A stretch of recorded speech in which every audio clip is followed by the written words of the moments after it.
interesting because Dr. Cullen's probably got the correct answer. Yes. But he's not shown to have the correct answer. Well, see, Dr. Cullen, I think, is correct accidentally. Right. Dr. Cullen... Yeah, that wasn't the actual intended message of the film. Dr. Cullen is damned, technically, because he hasn't accepted Christ, as far as I know. So no matter how many good deeds he does... But his belief is, if he wasn't a vampire, doing all the good deeds he does could save him. And that's where the message gets dicey. Right. Whether or not vampires have souls and all of that, that's part of the fantasy world. That can be discussed in a fantasy realm, and I don't think is really going to influence. And again, this is where all the possibilities with vampires are getting missed. Yes. In the series. Vampire symbolism is directly linked to Christian symbolism, so it's very sad when it falls out. It's completely missed. My friend Jeremy actually said you can't have a true vampire without a true Jesus Christ, which I thought was very profound. They're not really they're fairy tales about sex. Yeah, exactly. This may hurt just a little. The thing I did appreciate about this was the well-built Wolfman boys.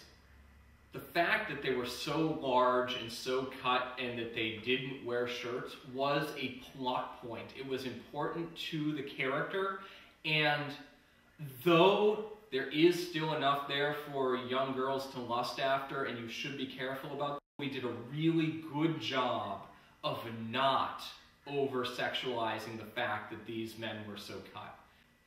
I thought the opposite. Really? Again, male. Yeah. Female. I wasn't going to check. You're like, yeah, they're muscles. And I'm like, yeah, they're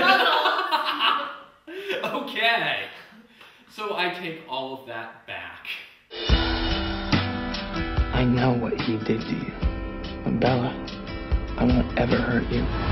Really, by the end of this film, I think Jake and Edward should have realized, she's playing us. Let's go find real girls. They should have hung out together and cruised for the billion chicks in the audience who wanted them. And some of them might have been nice to them.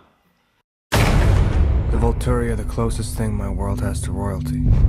They enforce the law. Vampires have laws? All in all, I blame Chris Wheats, who took The Golden Compass, though morally and spiritually incorrect, an incredibly well-written book, and turned it into garbage. He took the Twilight series, which started out as garbage, and managed to bring it down. You're a human who knows entirely too much about us. They could kill us all. Check out the movie Hangman's Curse. It's based on a Frank Peretti book. A bit cheesy, but by far equal to these movies. And that actually deals with suicide in a correct and biblical way. On YouTube, please click subscribe. On our blog, please click the RSS feed. Okay, the one thing that makes me sad about Twilight is it's out and my teenage vampire movie is still in script form. Actually, a lot of the things that I liked about this movie were the things that I liked about your movie.